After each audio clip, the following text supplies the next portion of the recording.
En l'espace de 10 jours, on découvre les corps nus de 5 femmes assassinées.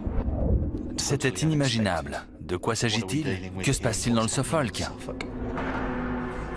Commence alors la plus grande chasse à l'homme que l'Est de l'Angleterre ait jamais connue. La police de Suffolk a mis les bouchées doubles. Un tueur en série sévissait à Ipswich. Pour la police, c'est une course contre la montre pour empêcher le tueur de frapper à nouveau. À qui le tour maintenant? Est-ce qu'il y aura d'autres disparus? Et si la prochaine c'était moi? Les indices les plus importants ne sont visibles qu'au microscope. 2 éléments de preuve vont être primordiaux dans cette affaire. La présence de fibres et d'ADN. Voici le récit extraordinaire des moyens mis en œuvre par la police scientifique pour résoudre l'affaire de l'étrangleur du Suffolk.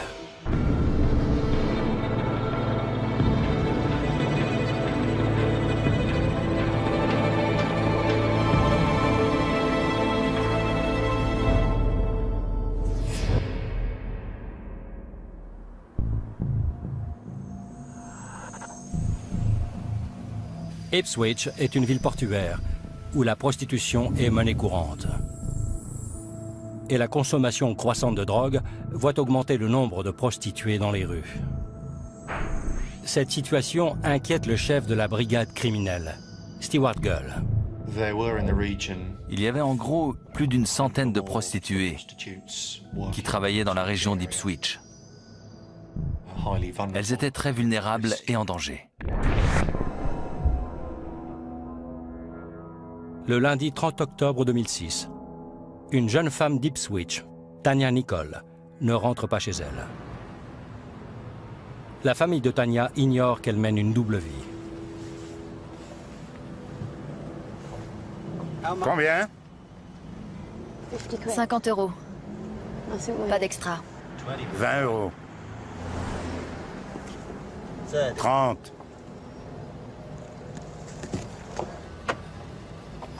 Depuis quelques semaines, Tanya se prostitue afin de payer ses doses de drogue. Ce n'est pas un cas isolé chez les filles de la région qui se retrouvent sur le trottoir. Le commissaire Stewart Gull s'intéresse de près à la façon dont Tanya a disparu. Elle avait littéralement disparu de la circulation. Son téléphone portable est resté muet à partir du 1er novembre. Pas d'appel entrant ni sortant, aucune activité. On avait lieu de s'inquiéter.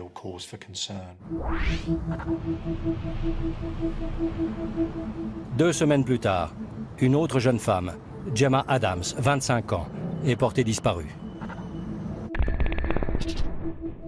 Comme Tanya, Gemma travaille dans le quartier chaud pour payer sa drogue.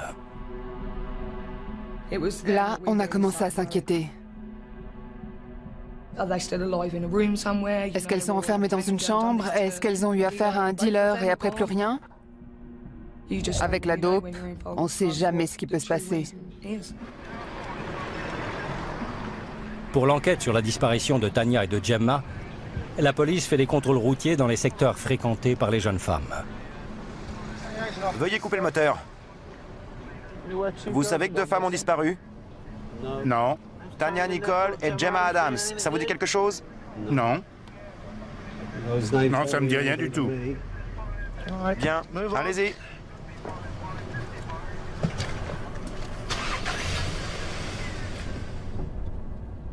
La police a beau contrôler plus de 500 véhicules et interroger 2000 personnes, elle n'obtient aucun renseignement sur les jeunes femmes.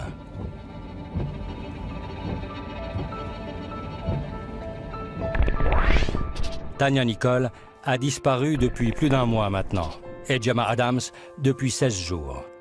L'espoir de les retrouver vivantes commence à s'amenuiser.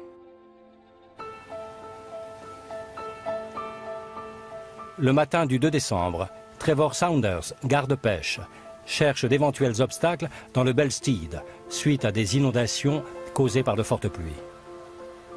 J'ai remarqué quelque chose que j'ai tout d'abord pris pour un mannequin. Je suis entré dans l'eau pour le sortir. En l'examinant de plus près, Trevor Saunders découvre ce qu'il a repêché. Je suis descendu pour le sortir de l'eau et déblayer la rivière, et en m'approchant, j'ai vu que ce n'était pas un mannequin. C'était un vrai corps. J'ai compris immédiatement que c'était une des filles disparues. On avertit Stewart Gull de la découverte de Trevor Saunders.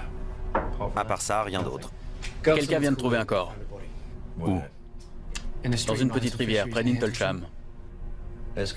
N'ébruitons pas la nouvelle avant de connaître les faits. Prévenez les parents de Tanya et de Gemma qu'on a retrouvé un corps.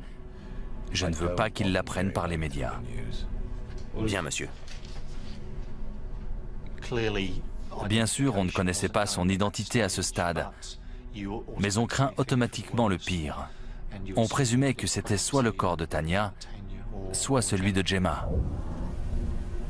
Connaissant le lieu où le corps a été découvert, le directeur de la police scientifique, David Stagg, comprend l'ampleur de la tâche qui l'attend. Il y a très peu de chances de retrouver des indices sur le corps, vu l'endroit où on l'a repêché. Si un corps nu est resté un certain temps dans le courant, il y a peu de chances de retrouver des traces d'aucune sorte. Dès le début, cette difficulté s'est posée à nous. Le corps est celui de Gemma Adams. Bientôt, la nouvelle de sa mort se répand. Quand j'ai appris que c'était elle, ça m'a fichu un sacré coup. Même aujourd'hui, j'aime pas y penser. Ça me remue les tripes. Des opérations de recherche de preuves matérielles s'intensifient. Dans des conditions glaciales, des plongeurs et les équipes de l'identité judiciaire fouillent le secteur pendant près d'une semaine. Quand on pense cesser les recherches, un plongeur fait une terrible découverte.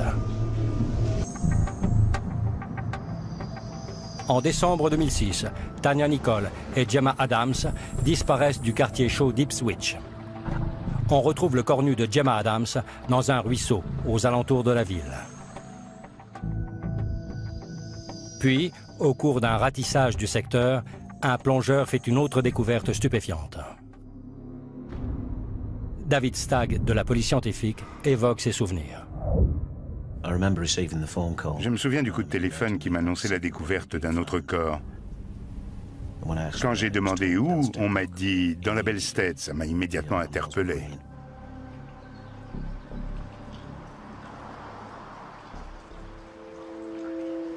À moins de 3 km en aval de l'endroit où le corps de Gemma Adams a été retrouvé, le second corps est vraisemblablement celui de Tanya Nicole. Même dans mes pires cauchemars, je ne me serais jamais attendu à ce qu'ils retrouvent le corps de Tanya Nicole. Il ne s'agissait plus d'une enquête sur la disparition de 2 personnes, mais sur un double meurtre. Malgré les similitudes, la police ne peut affirmer que ces meurtres ont un rapport entre elles. Je veux qu'un enquêteur en chef soit en charge pour chaque meurtre. Ne tirez pas de conclusions hâtives. Gardez l'esprit ouvert car il peut s'agir d'une coïncidence. Compris. Que sait-on sur les causes de la mort? Rien de concret. Les corps sont en mauvais état. Les légistes n'ont rien trouvé? Pas encore, parce que les corps sont récurés, mais ils cherchent. Ils pratiquent une autopsie. Mais comme les 2 corps ont séjourné dans l'eau trop longtemps, les résultats ne sont pas concluants.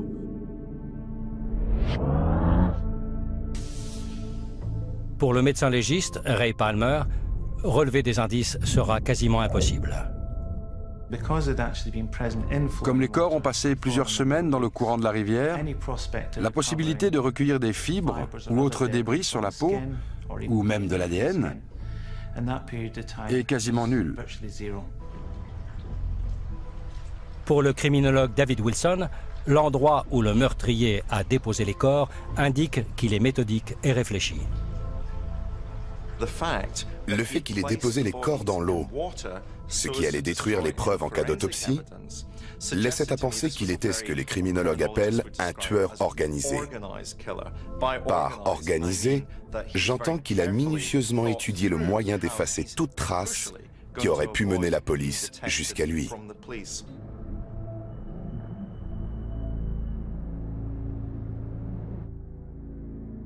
Ne disposant d'aucun indice, la police recherche des témoins. Elle interroge d'autres femmes qui travaillent dans le quartier chaud d'Ipswich.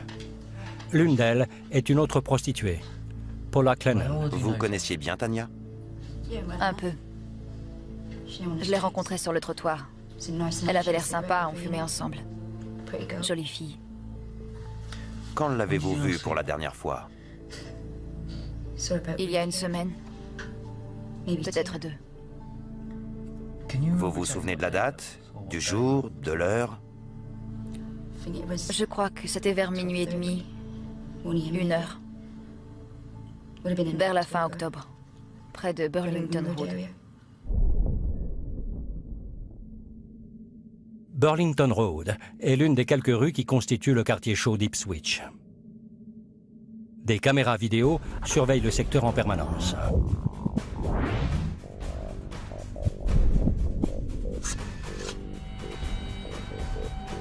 Afin de repérer Tanya la nuit où elle a disparu, les enquêteurs visionnent le nombre impressionnant de 16 000 heures d'images.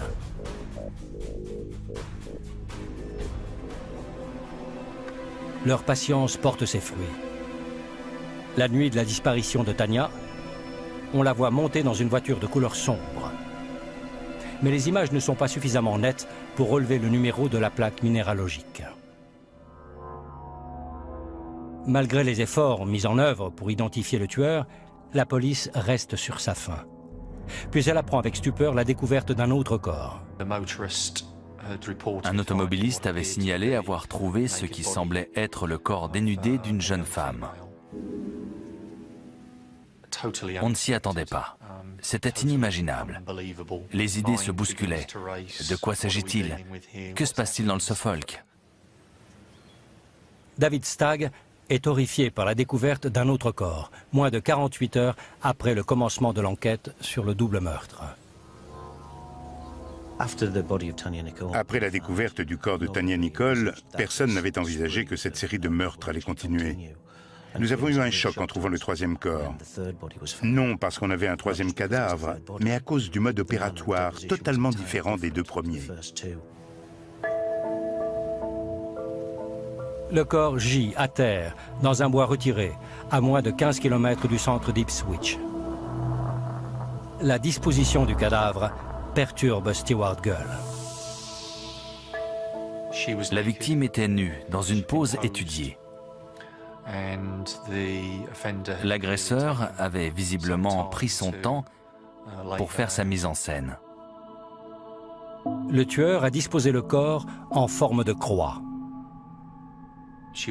Elle avait l'air pure. Elle ressemblait à un ange.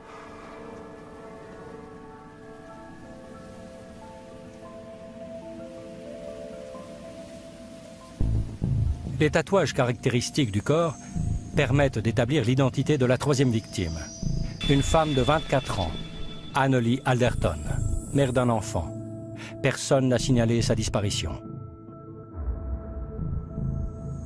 Comme les autres victimes, elle se prostituait pour se procurer de la drogue.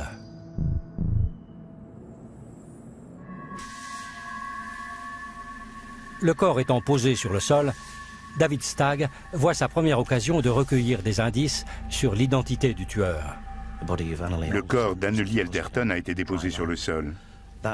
Pour nous, d'un point de vue médico-légal, c'est une avancée.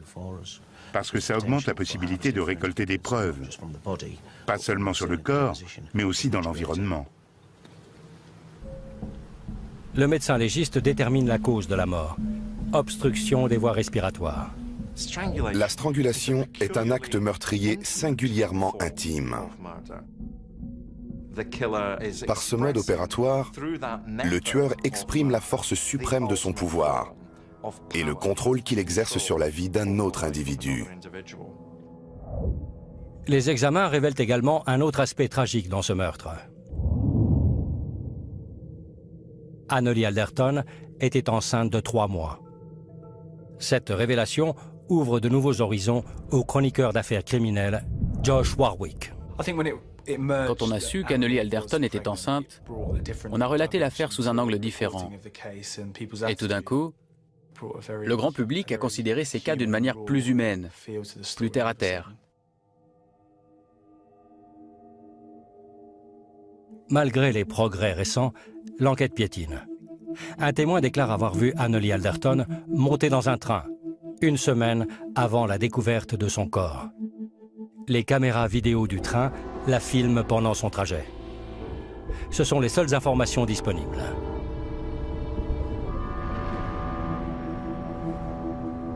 Après la découverte en moins d'une semaine de 3 victimes d'assassinat, toutes fréquentant le même milieu, le criminologue David Wilson n'a guère de doute sur le genre de meurtrier que la police recherche. Quand on a découvert le 3e corps, j'ai été le premier à déclarer qu'il y avait un tueur en série à Ipswich. J'avais bien pesé mes mots, car à mon sens, ils étaient appropriés. Et je voulais mettre l'accent sur la gravité de la situation. Ça a été compris. Du jour au lendemain, la découverte macabre des 3 corps fait affluer les médias à Ipswich.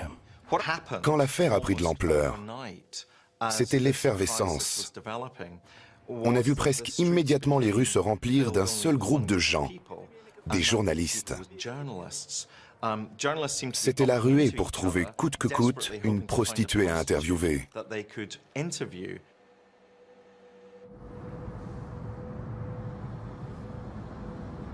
Bien que le tueur semble prendre les prostituées pour cible, la plupart des filles ne cessent pas leur activité pour autant.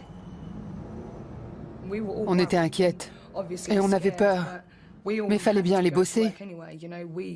On était accros, on avait besoin de notre dope. La police recommande aux prostituées de ne pas descendre dans la rue, mais c'est peine perdue.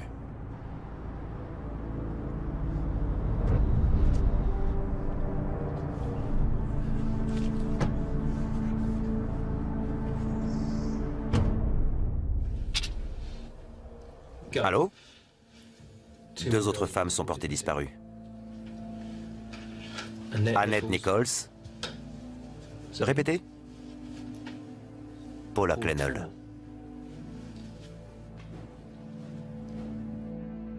Les 2 nouvelles femmes portées disparues sont Paula Clennell, mère de 3 enfants, que la police avait interrogée sur les autres disparitions, et Annette Nichols, âgée de 29 ans. La disparition d'Annette Nichols est un coup dur pour Jed Reynolds. C'était ma meilleure amie. La seule, la fille la plus géniale que j'ai jamais rencontrée. Elle a transformé ma vie. 6 jours avant sa disparition, Paula Clennell avait été interviewée par une chaîne de télévision locale. Pourquoi êtes-vous sorti ce soir? J'ai besoin d'argent. J'ai besoin d'argent. Vous comprenez? Malgré le danger. J'hésite un peu à monter dans les voitures, mais... Et vous serez là ce soir? Ben... sûrement.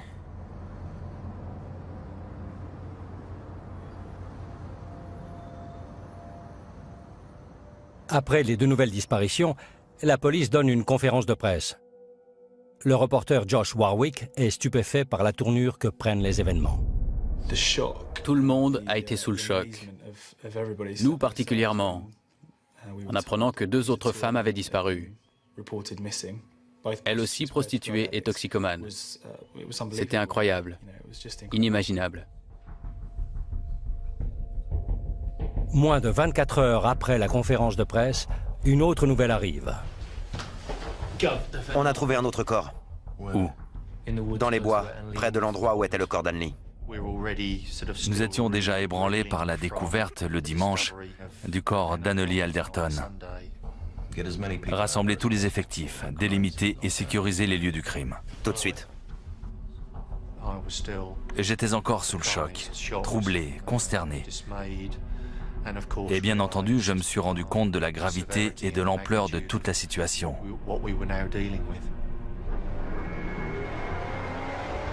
La police arrive sur les lieux à peine quelques minutes après avoir appris la présence du corps et déjà les caméras sont là. Vous ne pourrez pas rester là. D'accord? Un hélicoptère de la police vient en renfort. Les faits sont confirmés. La police a trouvé un corps dans les bois, à 5 mètres de la route. L'équipe de reconnaissance héliportée transmet les images au QG de la police. Sur l'écran, j'ai vu ce qui semblait sans aucun doute être le corps ramassé sur lui-même d'une femme nue qu'on avait jeté là. Et Stewart Gull va ensuite découvrir une autre image, encore plus difficile à supporter. Hiver 2006. En 6 semaines, 5 femmes disparaissent du quartier chaud d'Ipswich. On a découvert les corps de 3 femmes. Un 4e corps vient d'être retrouvé dans des bois et dans les airs, la police continue à passer le secteur au crible.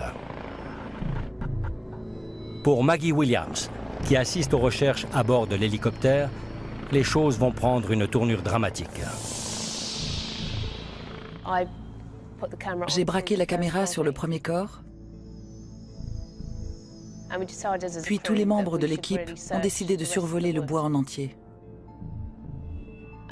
J'ai fait un panoramique avec la caméra et là, dans le viseur, j'ai vu l'image d'un autre corps.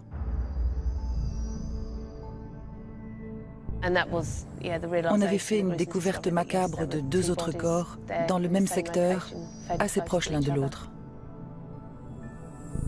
Les images de la caméra héliportée sont transmises au QG de la police du Suffolk. Au bout de quelques instants, ça a fait tilt. J'ai compris qu'on avait alors une 4e et une 5e victime. C'était très dur.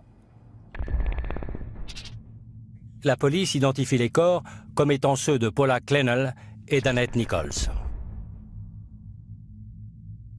C'est la mort d'Annette qui m'a fait le plus de peine. J'arrive pas à croire qu'elle est plus là. Je peux pas me faire à cette idée, mais il faut bien. L'autopsie de Paula Clennell révèle que sa mort est due à une compression du cou. Mais celle d'Annette Nichols reste un mystère. Fait tragique, les 5 femmes portées disparues sont retrouvées mortes. Stewart Gull annonce à regret que la police a affaire à un tueur en série. On ne connaissait la cause de la mort que pour 2 cas, mais selon toute probabilité, elles étaient toutes mortes d'un blocage des voies respiratoires. Au vu de ces constatations, on en a conclu à juste titre qu'on avait affaire à un ou plusieurs individus qui auraient agi en réunion dans l'enlèvement et le meurtre des 5 femmes.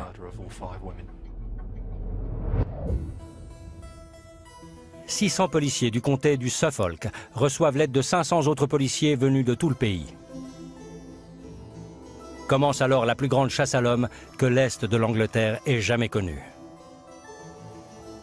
En apprenant qu'un tueur en série est en liberté, les médias s'intéressent d'autant plus à l'affaire. Vous serez d'accord avec moi pour dire que c'est l'œuvre d'une ou de plusieurs personnes réunies. On s'intéressait déjà à un petit nombre d'individus à ce moment-là, mais le travail d'enquête est un processus très méthodique et scientifique. On ne peut déclarer tout le monde suspect. Ça ne fait pas avancer les choses. Pourtant, un nom semble sortir du lot. Dans une interview pour un journal, un homme admet connaître les 5 victimes. Cet employé de supermarché de 37 ans, Tom Stevens, est placé en garde à vue. Placé en garde à vue et prêt à coopérer avec les autorités, un habitant de la ville est aux mains de la police qui recherche le tueur en série du Suffolk. C'était le devoir de la police d'arrêter Tom Stevens, car il avait dit « Je connaissais ces 5 femmes. Je les ai toutes ramenées chez moi. Je n'ai pas d'alibi pour les nuits où elles ont disparu. » Dans ces conditions, la police aurait été folle de ne pas arrêter quelqu'un qui avait dit ça ouvertement. En l'absence de preuves solides, la police sait qu'elle va devoir relâcher Tom Stevens. C'est alors que les médecins légistes font un grand pas en avant. Ils recueillent des quantités infimes d'ADN sur les corps d'Anneli Alderton, Annette Nichols et Paula Clennell, les 3 femmes retrouvées sur la terre ferme. Au début, j'étais surpris, connaissant l'environnement très hostile dans lequel on avait retrouvé ces jeunes femmes. Et je n'étais pas très optimiste sur les chances de trouver des indices aussi vite. L'objectif des médecins légistes est de découvrir si cet ADN est celui du tueur. Mais il y a un problème. Les quantités d'empreintes ADN ne sont peut-être pas suffisantes pour faire des tests précis.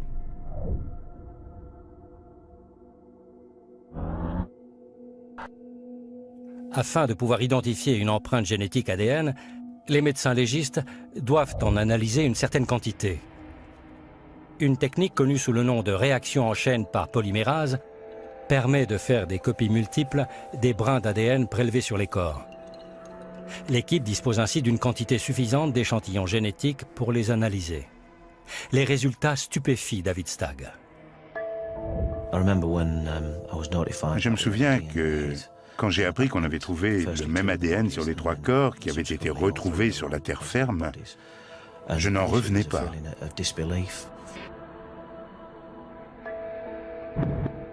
Les chances sont de 1 sur 1 milliard. Pourtant, l'ADN prélevé sur les 3 corps mène à la même personne. Qui? Il compare les échantillons avec le fichier ADN national de la police.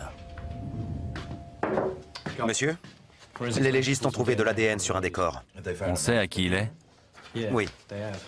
Tom Stevens? Non. C'est celui d'un homme d'ici, Steve Wright. Steve Wright n'était pas dans notre collimateur à l'époque. On l'avait déjà dans notre fichier. Il avait été arrêté lors d'un contrôle routier qu'on avait fait en rapport avec la disparition de Tanya Nicole. Bien, allez-y. On sait rapidement que Steve Wright travaille comme cariste à Ipswich et qu'il habite London Road, l'une des rues du quartier chaud. Mettez-le sous surveillance 24 heures sur 24. On verra bien. Compris.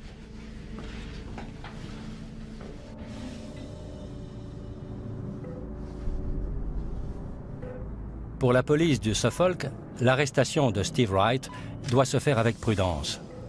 Il est surveillé 24 heures sur 24. Une fois qu'on a identifié le suspect comme étant Steve Wright, il fallait préparer son arrestation très minutieusement. Du point de vue de la police scientifique, comment allait-on chercher des preuves à son domicile, dans sa voiture, quand il serait en garde à vue?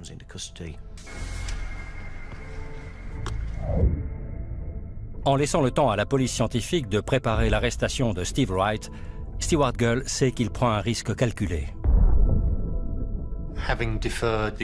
Puisque j'avais différé de 24 heures l'arrestation de Steve Wright, j'ai tissé une toile d'acier autour de lui. Je ne pouvais prendre le risque qu'il m'échappe.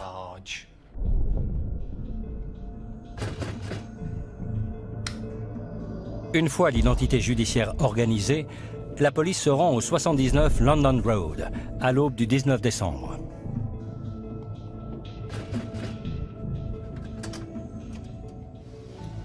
Steve Wright? Ouais. Steve Wright, vous êtes en état d'arrestation pour les meurtres présumés de Tanya Nicole, Anne Alderton, Gemma Adams, Paula Clinell et Annette Nichols. Un homme de 48 ans a été arrêté à son domicile d'Ipswich vers 5 heures du matin, ce mardi 19 décembre. Vous pouvez garder le silence, mais cacher des faits que vous invoqueriez au tribunal pourraient se retourner contre vous. Il a été arrêté car il est suspecté du meurtre de ces 5 femmes.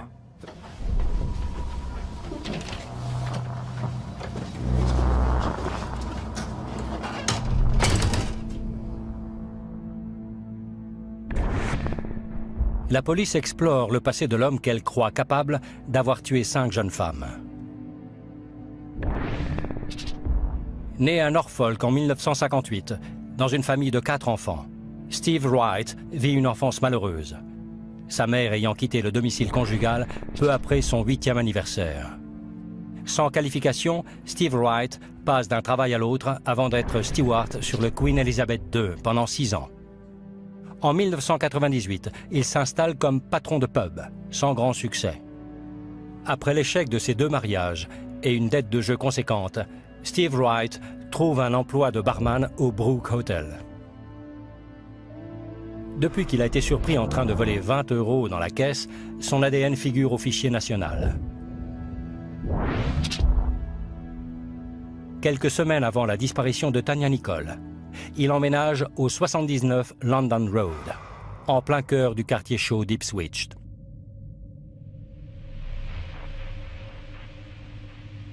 Ce qui est fascinant chez les tueurs en série, ce n'est pas le fait qu'ils sont le mal incarné, mais plutôt qu'ils sont le mal dans toute sa banalité. C'est leur banalité qui est frappante. Quand j'en ai su un peu plus sur le passé de Steve Wright, ça a conforté mon idée que les tueurs en série ont un caractère banal. La police du Suffolk interroge Steve Wright. Allons, Steve. Vous dites n'avoir jamais été tenté d'aller avec une prostituée.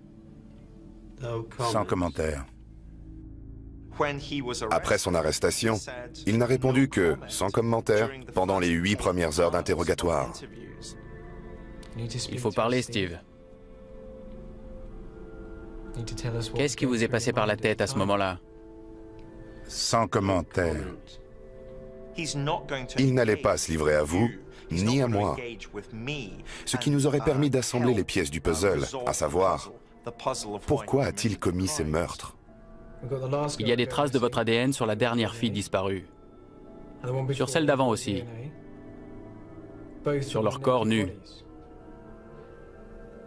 Comment est-ce possible? Sans commentaire.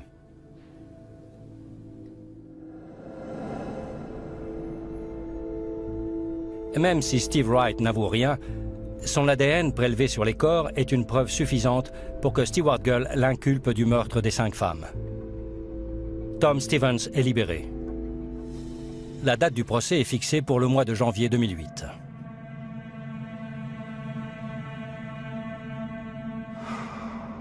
À présent, la pression pèse sur les épaules de la police scientifique.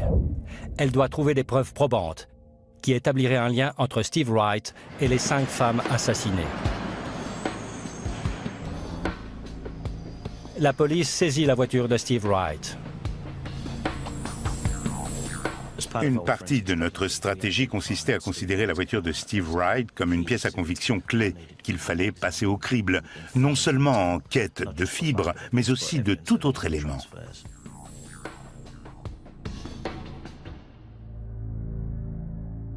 Mais un problème pourrait se présenter.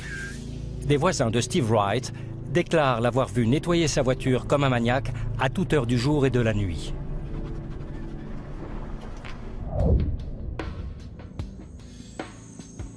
Nullement découragé par les efforts de l'inculpé, l'identité judiciaire entreprend la tâche laborieuse de recueillir des fibres à l'intérieur de la voiture, dans l'espoir qu'elles correspondent à celles trouvées sur les corps.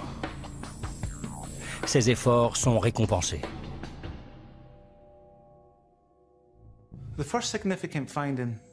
La première découverte importante que nous avons faite en récoltant des fibres sur le corps d'Annette Nichols, c'était des fibres de fausse fourrure.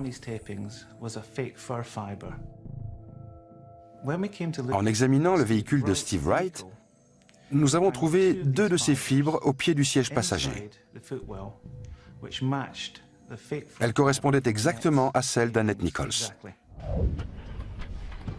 Les experts en analyse de fibres font une autre découverte cruciale. Sur la banquette arrière, nous avons trouvé quelques particules de sang minuscules. C'était une trouvaille inattendue, néanmoins très importante.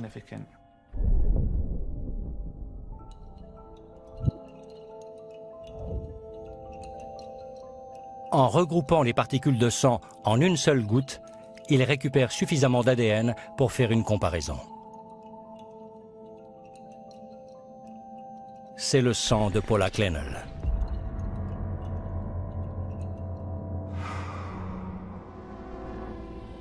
Quand la veste fluorescente de Steve Wright est passée au microscope,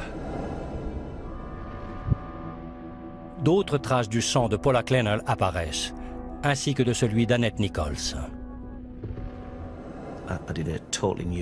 Les preuves contre Steve Wright se présentaient sous un tout autre aspect, car celles que nous avions déjà pouvaient s'expliquer par un contact innocent entre ces personnes, en tant que client. Mais la présence du sang pouvait révéler quelque chose de bien plus morbide. La marque de la voiture de Steve Wright étant désormais connue, la police visionne à nouveau les vidéos de surveillance. On y voit sa Mondeo quittant Ipswich, la nuit où Gemma Adams ne s'est pas rendue au rendez-vous qu'elle avait avec son petit ami. C'est le même modèle que la voiture dans laquelle on voit Tanya Nicole monter.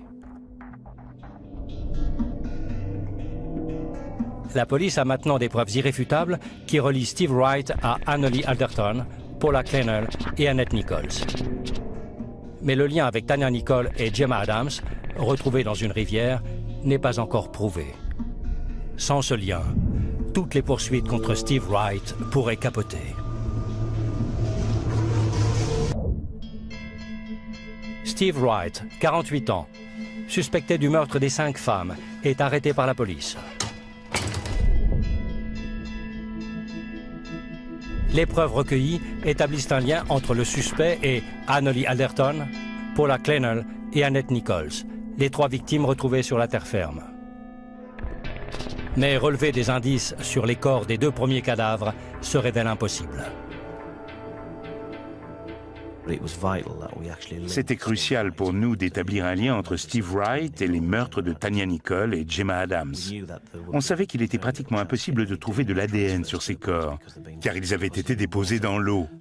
Mais on pouvait peut-être trouver des fibres dans leurs cheveux. On a privilégié cette piste, pensant qu'elle nous fournirait des preuves éventuelles.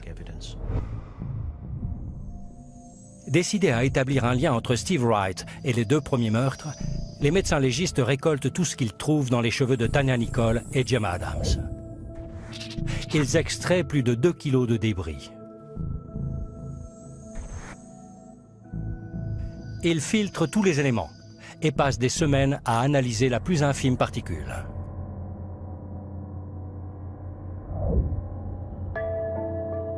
Contre toute attente, ils trouvent ce qu'ils recherchent. Des fibres de couleur enfouies profondément dans les cheveux de Gemma Adams.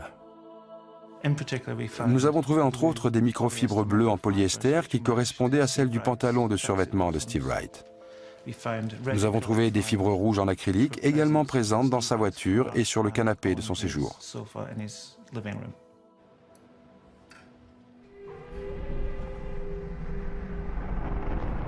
Et c'est une seule fibre, issue de la chevelure de Tanya Nicole, qui va poser le maillon final de la chaîne.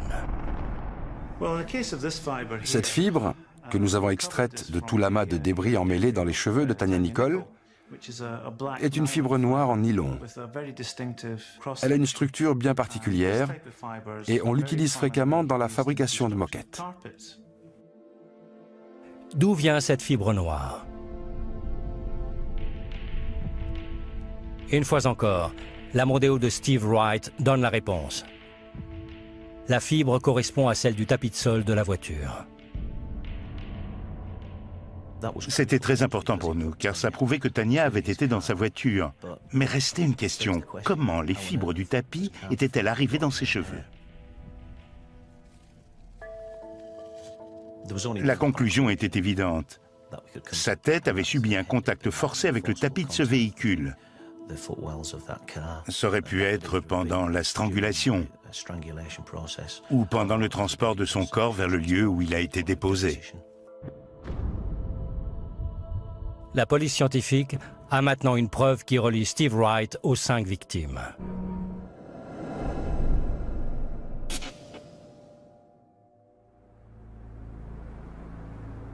Le procès de Steve Wright commence le 14 janvier 2008. On était vraiment sous pression. On suivait tout de près. L'attente était pesante. Et bien évidemment, jusqu'à ce que les preuves soient présentées au jury, on ne savait pas quel tournant le procès allait prendre. Steve Wright plaide non coupable pour les 5 chefs d'accusation de meurtre.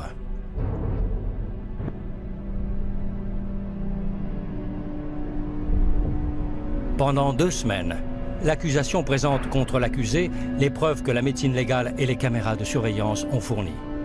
Le 7 février, Steve Wright essaye d'assurer sa propre défense. Il explique la présence de son ADN sur les corps des femmes assassinées. J'ai eu des rapports sexuels avec Gemma Adams sur la banquette arrière. Il admet que Tanya Nicole est montée dans sa voiture, mais il insiste sur le fait qu'elle n'y est restée que très peu de temps. Quand elle est montée dans la voiture, j'ai vu qu'elle avait de l'acné et ça m'a dégoûté. J'ai trouvé que Steve Wright dressait un portrait assez sévère de Tanya Nicole. Selon moi, ça donnait un aperçu révélateur de sa psychologie. Il considérait ces femmes comme des objets, ce qui, pour lui donnait un prétexte pour les tuer. Les explications de Steve Wright vont bientôt s'effriter. Sous le déluge de questions qui lui étaient posées, il ne pouvait plus empêcher l'abominable vérité de se faire jour, au point qu'il a commencé à dire « Je ne l'ai pas fait. Je ne peux pas répondre. Je ne sais pas. Si on veut. Je ne sais pas d'où vient le sang. »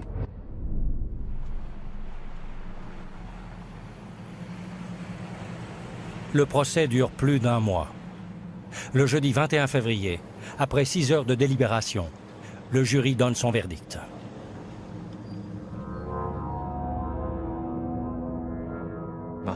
J'avais des palpitations. Je tremblais. J'ai essayé de me servir un verre d'eau, mais je n'y suis pas arrivé tellement j'étais tendu, sur les nerfs. L'attente était intolérable. Steve Wright est déclaré coupable des 5 meurtres.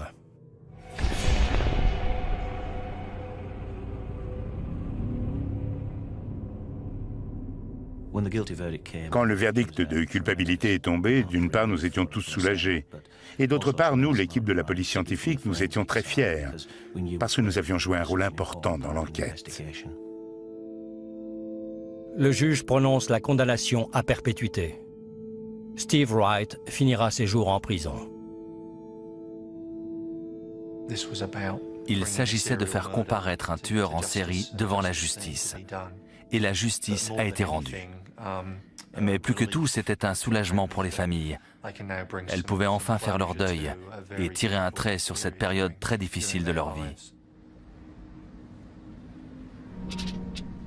À présent, le quartier chaud d'Ipswich a pratiquement disparu, contribuant ainsi à faire tomber dans l'oubli ces 10 jours de décembre. Mais pour certaines personnes, sur le plan affectif, la mort de 5 jeunes femmes a laissé des cicatrices encore profondes aujourd'hui. Tant pis si je chiale devant tout le monde. J'ai de la peine pour ce qui est arrivé. C'était des filles que je connaissais. Je ne veux pas retenir mes larmes. C'était des amis. C'est mon arbre et celui de Gemma.